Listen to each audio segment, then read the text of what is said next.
Ryan, our email's open. Yeah, hit us up. Feel free to reach. You don't just have to be a fan of the podcast. You can actually reach out to us. Yeah, because we would love for you to reach out to us because at the moment we're just kind of handing you this content, which you're welcome.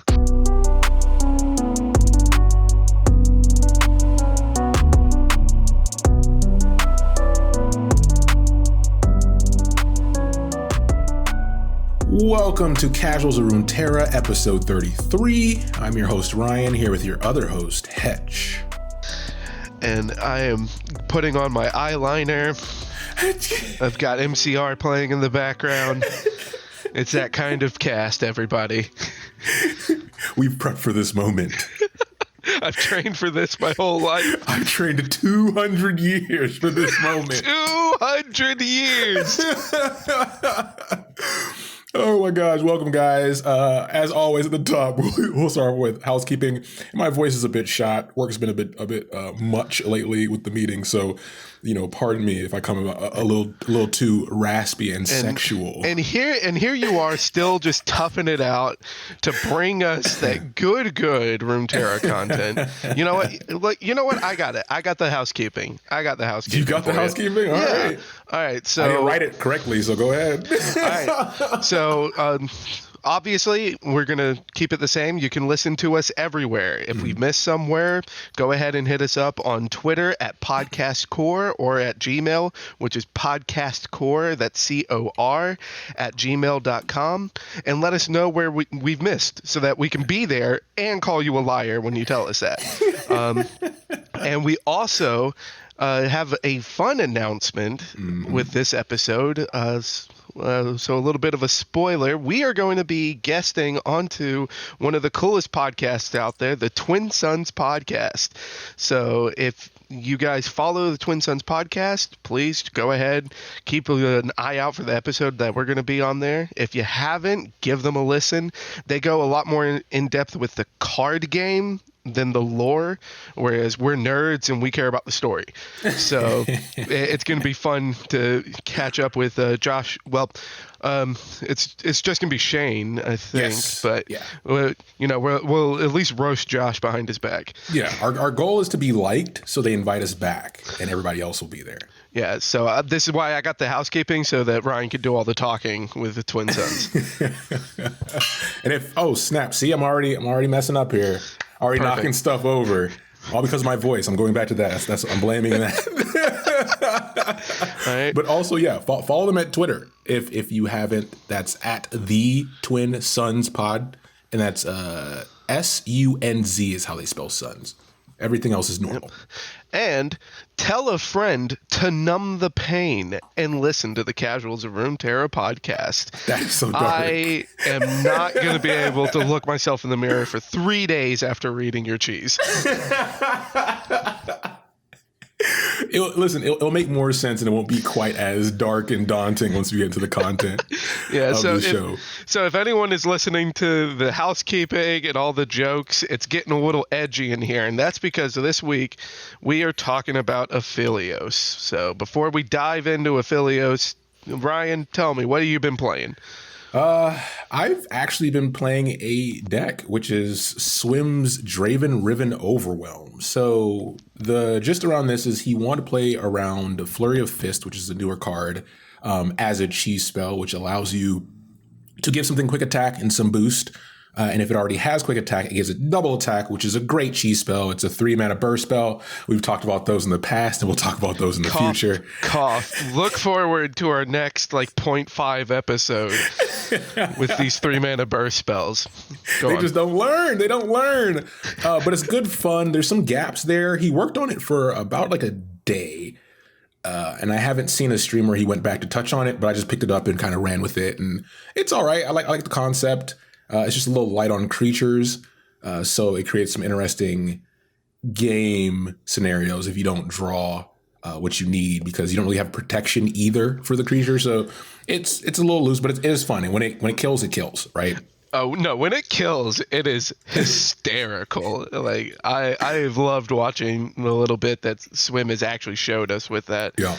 I actually tried to mess around with it, but instead of Draven, I was doing Darius because then I had the dream of getting double strike on a flip Darius. And just boom, 20. Yeah. And Pretty much.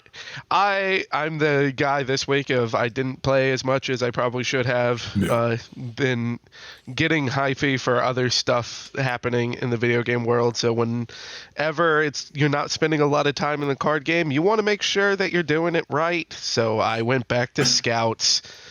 And Always come crawling back. I always come crawling back. I will say it has been a little bit more interesting to play now with the Misfortune nerf, which, I mean, honestly, it's fair. Yeah. As a Scouts player, I don't think it was needed, but it was fair. As someone who's biased. As someone who was directly affected by this. But yeah, the little bit of time that I put into it, I wanted to make sure that, I got my wins where I could. So got to go to the Scouts. Got to respect it. Yeah, so let's move on to the main topic. And guess what, Mom? It's not a phase. So we're going to go in with our spell, and this is a pretty given if you've gotten a chance to look at any of the Aphelios stuff or you have been keeping up with the new updates from Runeterra. We're going to go with, the 2 to 3 mana burst spell range. It's a guaranteed talk about on this show. And so the spell for this week is going to be Gifts from Beyond. That's a 2 mana burst spell. Pick a moon weapon to create in hand. All right, so the moon weapons, this goes directly in line with Aphelios, both the card as well as his lore.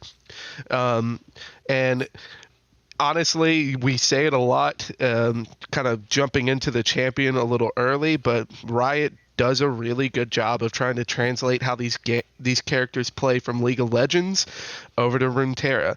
Because Aphelios is a little bit of a crazy monster with his own special UI in League of Legends, because he's got all these different guns that he has. And the moon weapons are the guns that he has. So I think it's 6 different moon weapons. So you've got Calibrum, Severum, Gravitum, Infernum, and Crescendum. Okay, so 5. Go ahead and go through them, because we're going to talk about that. I mean, it's also a part of Aphelios' kit, but we can knock it out now since there is a lot to his card. Yeah. So all of the moon weapons that Aphelios creates, and specifically the card Gifts from Beyond will also create, they are 2 mana slow spells. So first will be Calibrum, and that is to deal 3 damage to a follower. Specifically a follower. Do not get burned like the first 3 games I played Aphelios and tried to target Dravens with it. Those were sad. All right, Severum is give an ally +1/+2 and lifesteal this round. And each of these cards also have an effect of choosing 2 or an option between 2 different moon weapons that Aphelios creates next. And we'll get into that a little bit more with his card. Gravitum is going to be stun an enemy. If it's a follower, stun it again at the next round start. This is probably like my favorite one of these. Because of how flexible it is, and that whole stunning mechanic I'm going to talk about a little bit more later too. Infernum, give an ally +2/+1 and overwhelm this round. Cough cough Lee Sin. And Crescendum, summon a 2-cost follower from your deck. If it has Nightfall, activate it. This is by far, to me, the coolest one of all of these. It's such a niche effect. It fits in so perfectly as far as like what you could tell the designers had in mind for what Aphelios would be. So I do love that moon weapon. But back to Gifts from Beyond. Gifts from Beyond is straight up burst speed. Pick one of those cards. Mhm.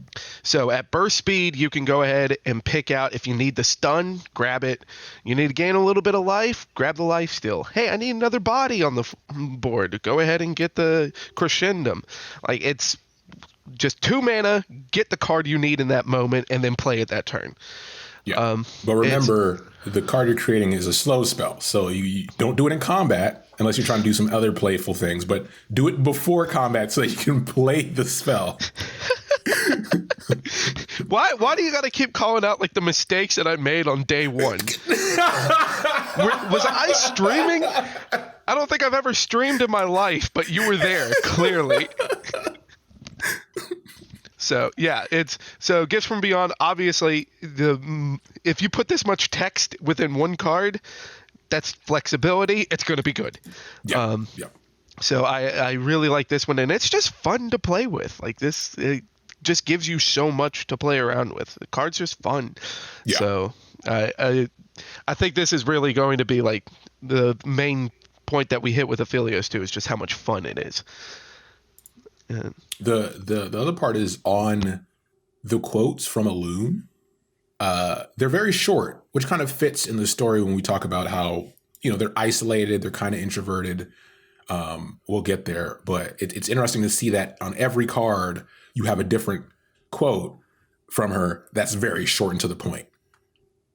And I think it's also another thing that's that translates well from League of Legends too, because yes.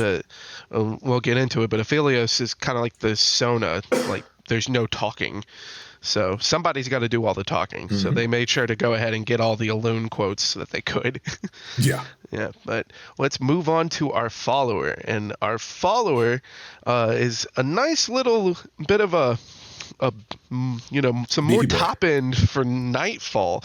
So we've got the Cloven Way, which already just sounds ballin'. But it's a 5-mana 5/4 with Overwhelm.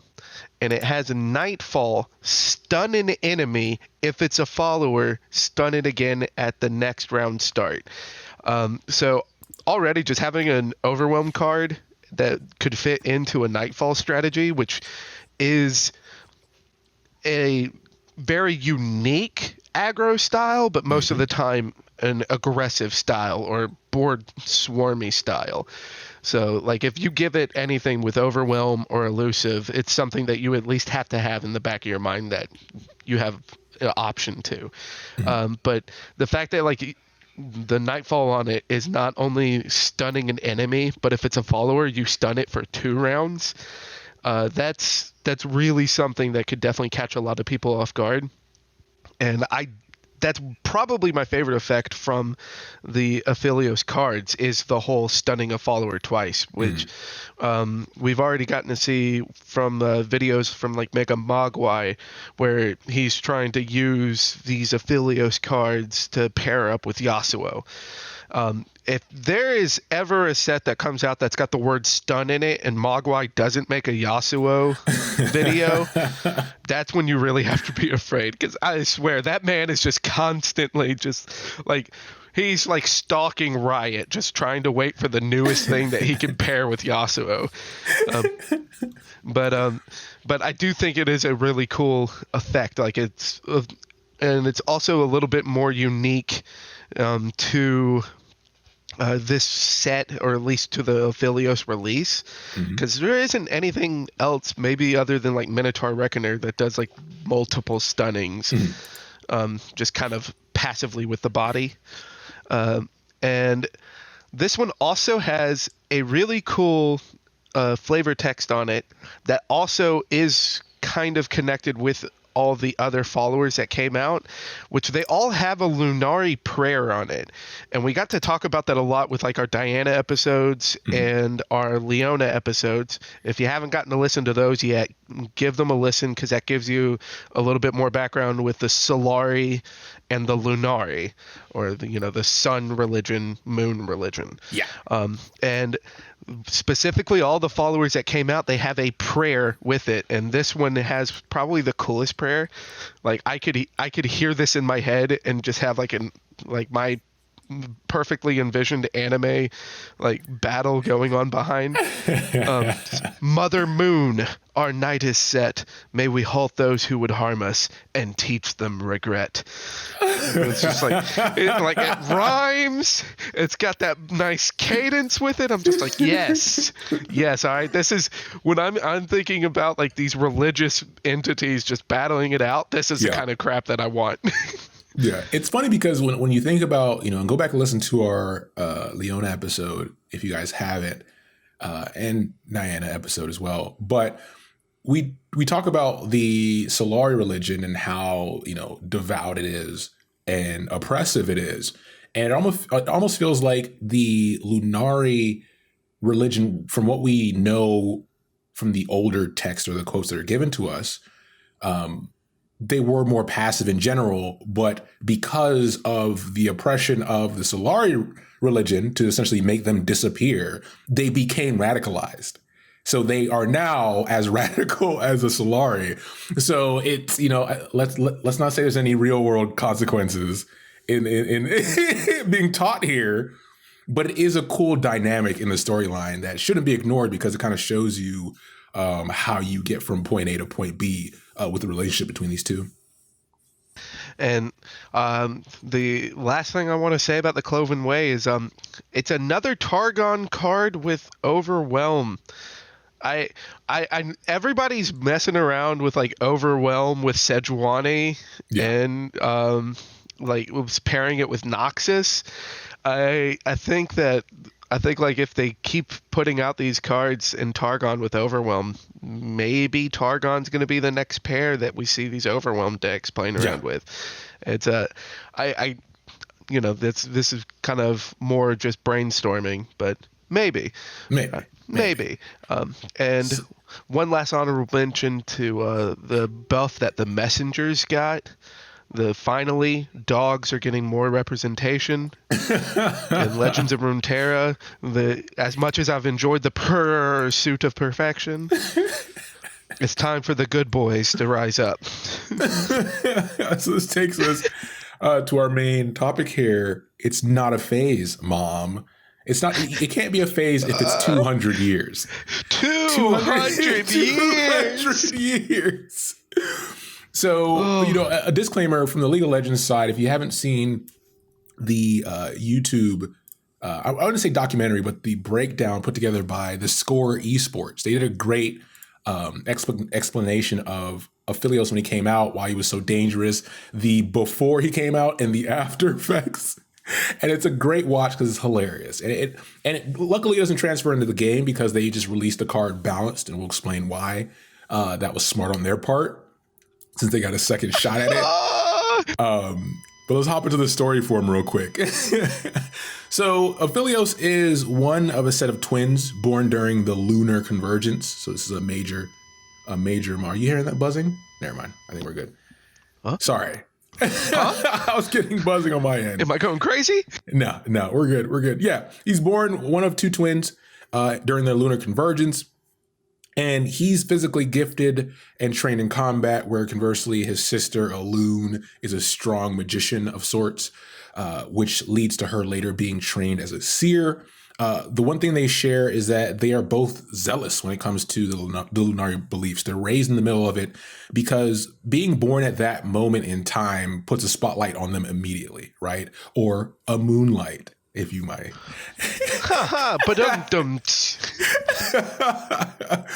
And that kind of shapes who they become. This is them being, steeped in their religion. They're also raised with the knowledge of the Solari suppression to understand their place in the grand scheme of things. And this kind of pushes Aphelios to train a lot harder due to those expectations. He's very hard on himself, but this also leads to isolation, right? He doesn't really make friends, so his only friend becomes Elune herself, and vice versa for the both. And even then, they're both not talkative bunch. But at one point during their training, you have Aphelios being sent out on a ton of missions, while Elune is sent to do her training as a seer. This is the first time they really get separated for a long period of time, not really having each other to lean on as they get older and get more experienced. So at this point, we focus on Aphelios, who becomes depressed. He becomes, super sad. And in that time frame, he starts to become less devout and fall out of his faith a bit. So he decides to do what most college students do, is go on a spiritual journey. I gotta go find myself. I need to know who I am.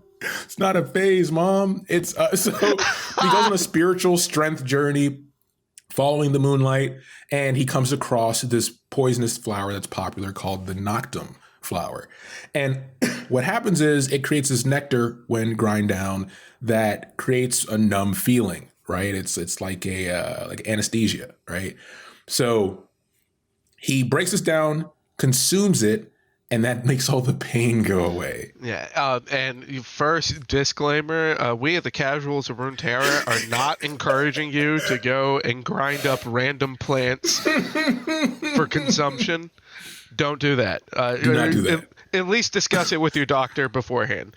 And then, obviously, this is also something that Aphelios does because even though his faith is wavering, he is still very devout to the Lunari, and it is believed that the noctum flower's power will open your spirit up to the night's power or to the moon's power. Literal vision quest. This is some Burning Man stuff. Yeah. So soon after he consumes this, the Maris Omegnum ancient temple starts to phase into reality from the spirit realm for the first time in centuries, right? So Lunari from all around see this beacon of hope essentially in their religion, and they start to migrate towards it.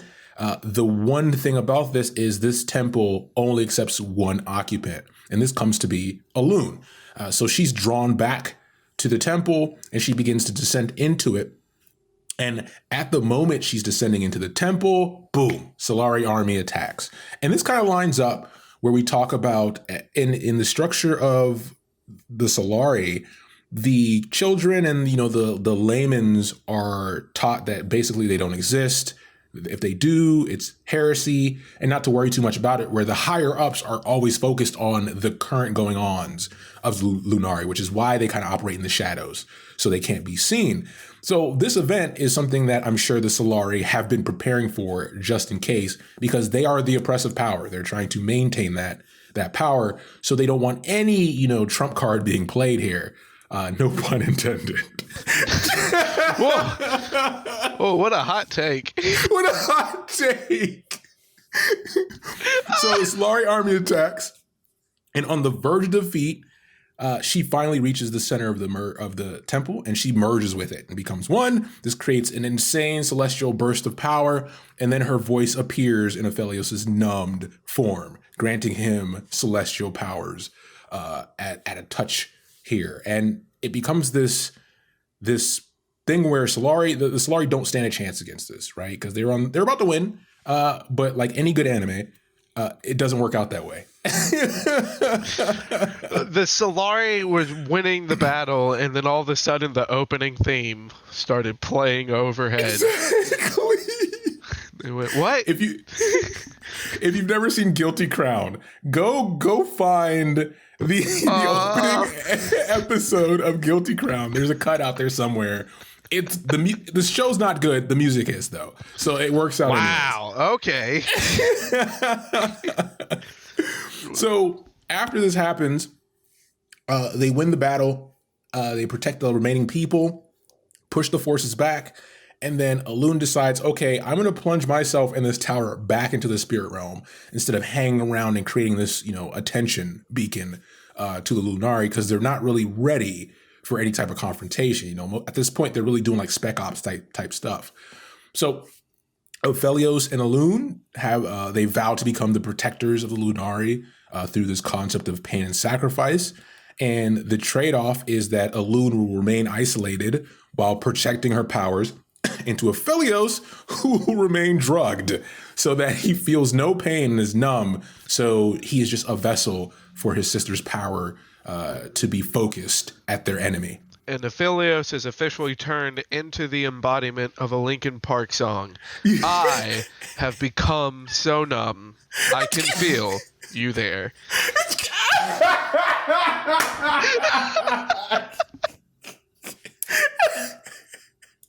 Hang in there, Ryan. Wait.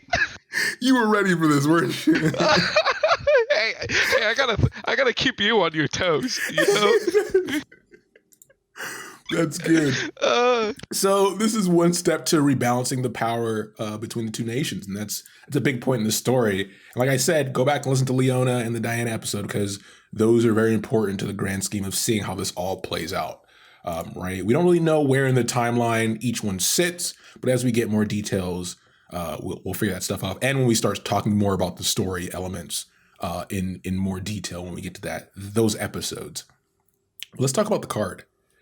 Because it's a lot, just like the character. 200 years. 200 years. Yeah, so this card has a book that comes with it, and so I'm going to try to read through this whole book. All right, so 3 mana, 3/3. Pretty average stat line. Aphelios has Nightfall. Pick a moon weapon to create in hand. Each round, the first time you play 2 other cards, create the phased moon weapon in hand if you don't already have one. All right, so the moon weapons, again, was that list that I read, the Calibrum, Severum, Gravinum, Infernum, and Crescendum. Now, the phase part is the key word that is unique to Aphelios so far that has the effect of picking one of 2 of the other moon weapons connected to it. So that's what the phase effect is on Aphelios. So Nightfall, you get the moon weapon, and then as long as Aphelios is on the board, you phase after playing 2 cards. Now, the level up on this one is you've cast 4+ moon weapons. So Aphelios does not have to see it. He doesn't have to be on the board for all 4. And so that's a nice little bit of quality of buff, but he does have to be on the board to phase. So it's a little weird, but I get it. So his level up is he's a 4/4 with quick attack. All right. He still has the Nightfall of picking a moon weapon, and then he still also has the phasing at rounds, or if you've played the first time you play 2 other cards, but now he adds at round start as far as creating these moon weapons phased, and now all of your moon weapons cost 1 less. So after he flips, it does feel like the late game Aphelios that you see after 200 years, where it's just constantly switching, just like popping off, all these different weapons popping out, and the fact that they get dropped down to 1 mana, like it can get a little crazy. Like I have barely even played, and even I have gotten to see an Aphelios player just like, what? When is my turn? When do I get to play? You still have 5 mana. When do I get to play? We talked about the balance here, and the part where they were smart was giving him a reasonable stat line for 1, but also making those 2 mana slow spells. Because I guarantee you in testing, they tried burst, they tried fast, and then they listened to our podcast, and they're like, you know what? Nah, we'll make him slow, right? Because it gives you time to deal with him, to deal with any previous investment in him, and to try to keep up. Because if those were any other type spells, then they would take over the game. And you're talking about something happening from turn 3, then Dex would be focused about getting him out as fast as possible, and you start to create a problem. So they avoided that, which is what they didn't avoid when they made the character in League of Legends. They just kind of went with it. They just went, yep, roll it out. Yeah, roll it out. No, this is like Aphelios is definitely like really well kept in line, because even before you get to really pay attention that it's slow that it's slow speed, the reaction of anyone that's played a card game for a long time is you play this card, they go, hey, can I read that real quick? Oh, oh, I'm not even done with one paragraph and there's more, I'm killing that. Like like that's the natural like reaction from any card player is like huge target when you see all these texts. Yeah. So like if they, for you Yu-Gi-Oh players, relinquish. Oh. Yeah, so yeah, it's you could definitely tell that they were ready with this one, because if they weren't, it would be exhausting, because then it would just be nothing but Aphelios Lee Sin decks, and then everyone else playing some variant of Shadow Isles X just to kill it on turn 3 every single time. And luckily, we're not stuck there. We get to have fun with the, flurry of fist decks. Going crazy. And we always like to have fun. Like with the question that I usually have for Hetch at this point in the episode. Ah, crap. I walked into that one. So this question is, I think it's interesting. Of all the champions that are currently available in Legends of Runeterra, which one, story-wise, would you give a twin, and how would it fit into the story? So I'll give you some time to look at the list of champions, run through your memory, and I'll do mine, of course. And mine is Riven. So if you haven't listened to our Riven episode, check it out, naturally. It's a good one. And it's kind of a traditional story element. So with Aphelios and Elune, it's rare that you have a twin story where both twins get along and they work together, and in the end, they rely on each other, right? Usually you have the twin either become evil or, they're like the antithesis of their counterpart. That's the route you usually go. And that's kind of the route I'm going with Riven. So I don't have a name or anything, but Riven would have a twin because we know she was raised as an orphan. That plays a little bit better. So the twin would have stayed with the parents who are Noxus residents, most likely. So we would have a twin raised in that environment directly without any counter viewpoint of these Ionian excursions that kind of let you know, oh, are we the baddies? And then you have the twin raised in that environment with some of the same gifts, because Riven is said to have a talent in like strength and will. So you have those same kind of personality traits, and then have them interact the moment she's brought back to prison. Either make the twin, one of the acting generals once Darius takes over, or play around with that factor, and then you can have some 3D or some depth there with the characters. And have some fun. So it's more traditional, my route, but I think it would be a cool aspect. And you can even play with weapons where she could use her other hand, or he could use his other hand for his weapon. His weapon can also be a rune blade, like that kind of fun, generic, cheesy stuff. Like as far as thinking like doing the weapons bit with Riven, that would actually be pretty cool, because the Blade of the Exile is just so iconic. Yeah. It's like if Riven had a twin, it would have to be something equally as iconic, right? Yep. So my purely by coincidence, though. Purely as is fate and destiny and those buzzwords. The cloud, synergy. Oh my god, the buzzwords! Just gotta go down the checklist. My brain went immediately to like the same idea as far as like having the twin be the antithesis of a character. Yeah. But the character that my brain immediately jumped to is Soraka. So then it would be like Soraka's twin, instead of bringing healing, would bring death and pestilence. Shadow Isles. Okay. So I don't, because obviously like if you're thinking like death and pestilence in the world of Runeterra, there's just nowhere like the Shadow Isles.